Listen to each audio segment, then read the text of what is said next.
But first things first, comments from Big 12 Commissioner Brett Yormark. We continued our success off the field, introducing landmark partnerships with PayPal, Edward Jones, Allstate, Players Era, and more. Sponsorship revenue was up 182% year over year, and we anticipate continued growth in fiscal 27.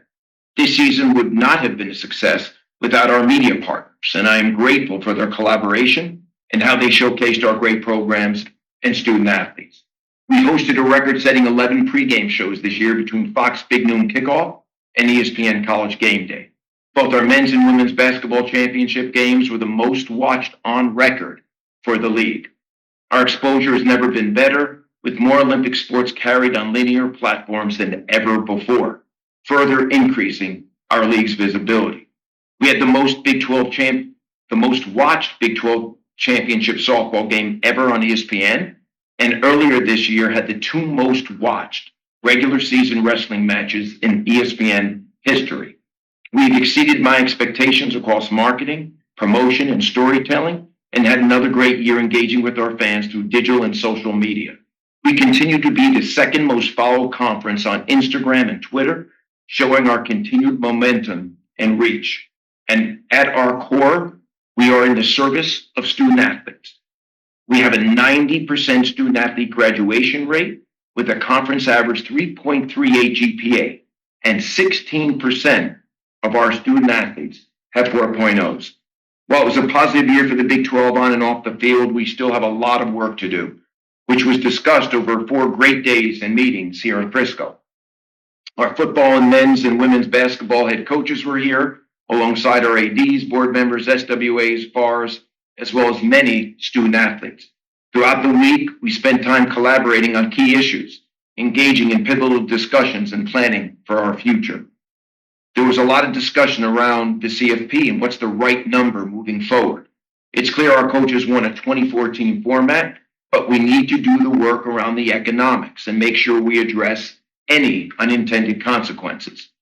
We also discussed scheduling, and our board understands the need to schedule differently as we continue to raise the profile, narrative, and viewership of Big 12 football and basketball.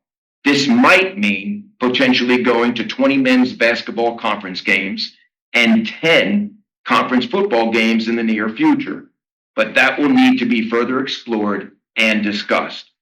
Out of everything discussed this week, one of the most notable takeaways for me is that cohesion among our board has never been stronger. We have 16 institutions that all share the same mission and vision and have strong alignment on many key issues. One of those issues is we want rules and we want enforcement. All board members in attendance for our spring business meetings are in the process of signing the participation agreement. Our position in the P4 has significantly changed over the last 4 years, and our voice in the room is heard. Our projected gross revenue this year is approximately $710 million, a record high for the conference. Our total net distributable revenue will also be the highest in Big 12 history, exceeding our projected per school distributions. We will continue to be forward-thinking as a conference of innovation, known for doing things differently. A different league positioning reflects our mindset and approach. In the coming year, we will continue to put student athletes first while driving new commercial opportunities and year-round fan engagement and competing for championships at the highest levels. There has never been a better time than right now to be part of the Big 12.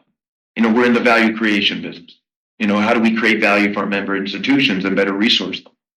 So number one thing I think about when I wake up, and I know the board thinks about, and we're doing everything we can. There's a lot of fixed revenue. You think about the conference business. There's not as much variable revenue as you'd like, but we're taking as much advantage of the variable pieces of the business as we can. Our commercial business is thriving. We're very aggressive there, and we're just looking to innovate and find new ways to better resource our institutions, and we'll continue to push forward in that direction. What do you think? Comments from Big 12 Commissioner Brett Yormark. He touched on the record high revenue from media rights for the fiscal year. I believe that'll be for fiscal year 2026. $710 million gross will be a record high in the net amount distributed to the members as well. That's a positive. Yes, we all know if you follow Big 12, it does not compare to Big 10 or the SEC or even the ACC. But keep this in mind. When Texas and Oklahoma left the Big 12 for the SEC, the national narrative in the college sports landscape was the Big 12 was dead. It was left for scraps and just be picking at it. Brett Yormark came in and stabilized the conference. So in a short amount of time, to go from being left for dead to generating a gross amount of $710 million, I think is pretty darn good, with room still for more money coming in. He also touched on the possibility of 10 Big 12 conference football games and 20 conference men's basketball games. I'll play clips from Chief Basketball Officer. I had the wrong title on last Thursday's takeover, but Brian Thornton is now the Big 12's Chief Basketball Officer rather than the Big 12 Vice President of Men's Basketball. He's overseeing men's and women's Big 12 hoops. Comments from Brian, as well as comments from head coach Tommy Lloyd from Arizona. Coach Lloyd, as a head coach, prefers 18-game conference schedule. Brian Thornton, audio, he kind of gave the rationale, the reasons, the logic behind going back to 20 games, conference games. Better ratings, more matchups, TV partners. It's going to come down to what TV partners think. I think the coaches would like to see an additional bye week as part of that 20-game conference schedule on the men's side. So that would probably mean having Big 12 conference games probably before Christmas. The first game take place before Christmas, right around December 20th or so. And then the second one after Christmas, but before the new year. And have a bye week. Got to squeeze that in. It's in discussion. I think it's going to happen. I think it's inevitable as long as the money's right. Try to make everybody as happy as possible with that. But another thing about a return to 20 conference games, the initial format was you play 5 of your Big 12 opponents twice, one home, one away, and the other 15 members once. Other 10 members once. So 5 teams you play twice. That's total 10 games. And another 10 you play one each. 5 teams play at home. The other 5 you play away. That's a 20. So think about that.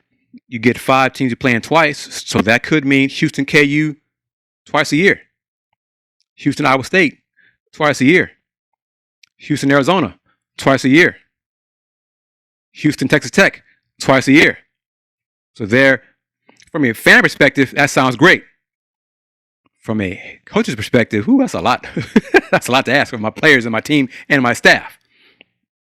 But if that does happen, the change does take place. It would be at the earliest, for the 2027-28 season. Let me know your thoughts on that in the comments as you're watching. And a reminder, I'm recording this late Wednesday night as you're watching the show Thursday or later, either on the Houston Roundball Review on YouTube or on Roku via the BS3 network.